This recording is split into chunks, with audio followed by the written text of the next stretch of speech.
Welcome in, everyone. Welcome to Stingray Johnny's Tips and Tricks. It's Tech Tip Tuesday, and today we are talking about power supplies. Now, we're not going to focus a lot on stock ones, but we will show you this one. This is a stock Aurora power supply. Sometimes it comes in kits, sometimes people buy them separately, and they work fine if you're not very serious about things. If you're just, racing with your grandkids, or if you're racing with a buddy down the street and it's not all that critical that things be incredible, you can use a regular power supply like that and it'll work. And, it has a nice plug, so you can just plug that right into your terminal track. But if you want to get a little more serious, if you want to race with a bunch of guys and you want it to be competitive and you maybe even want to have a club, this is what you need right here. So let me tell you what the deal is with why you want one of these. Firstly, and you should write this down unless you have a good memory, this power supply is 10 amps, 30 volts.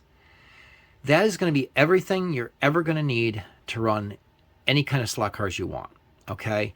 10 amps, 30 volts. You got to remember that. So I hope you write that down. The second thing that you're going to want to know, sorry about my voice, is if you're getting serious about things, you're going to want to run a separate power supply for all your lanes. Don't share them. Don't use one power supply for 2 lanes. Don't do that. And I'll tell you why. Here's the thing. Let's say you're racing with a buddy and he crashes. Well, guess what happens when he crashes? The power that you were sharing isn't being shared anymore. Now it's all in your lane. And if you're heading towards a corner, all of a sudden you get this power surge. And now you're in the wall upside down because you didn't expect to have all that extra power.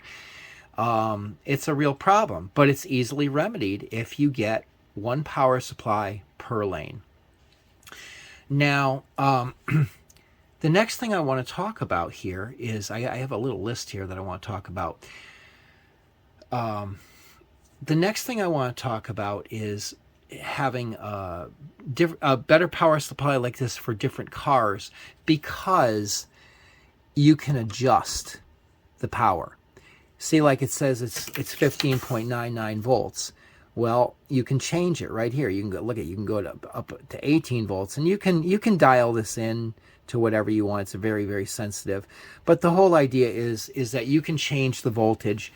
And if you're running something like heavy magnet cars like Vipers or Mega G Plus cars, you can crank that up, because they handle really well.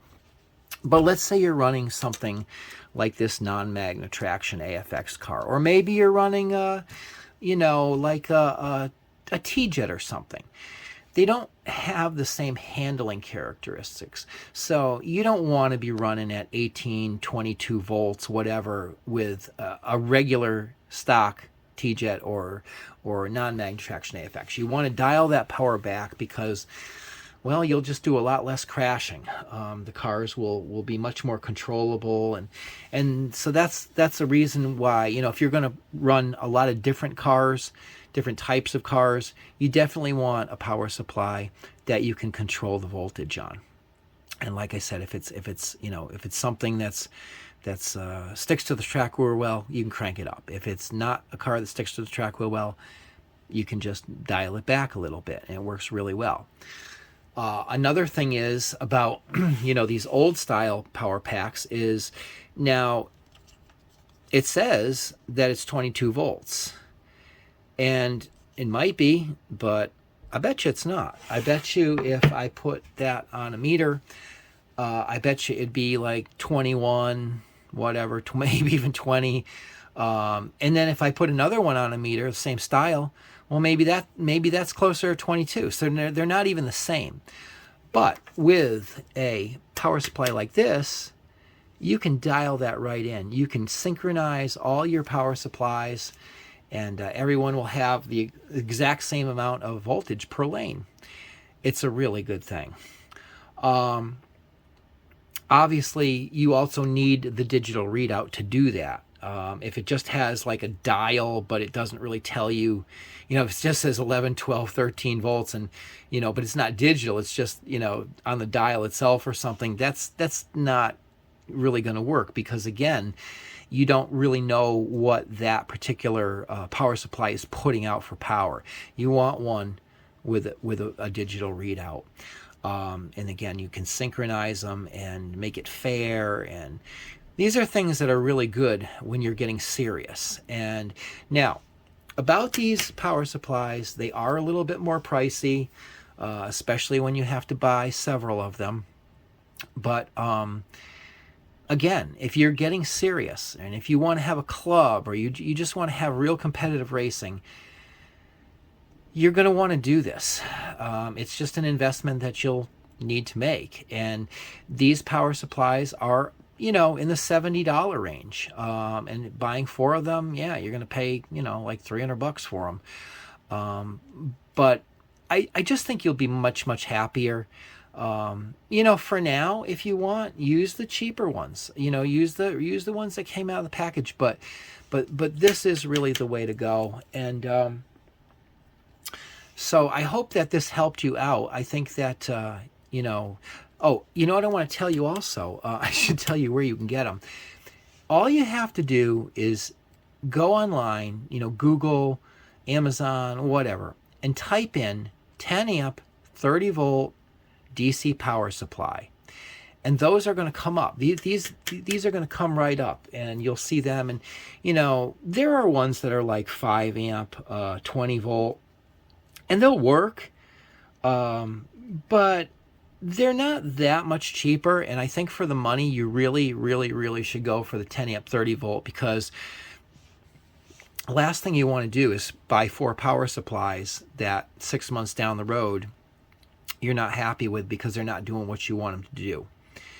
Spend a couple extra dollars, buy the 10 amp 30 volt one, and like I said, just go to whatever, Amazon, go to Walmart, or just do a search on Google and type in 10 amp 30 volt DC power supply, and these will come up. And it doesn't really matter what brand it is; they're all pretty much the same. You just want you want the digital readout. You want to be able to adjust it.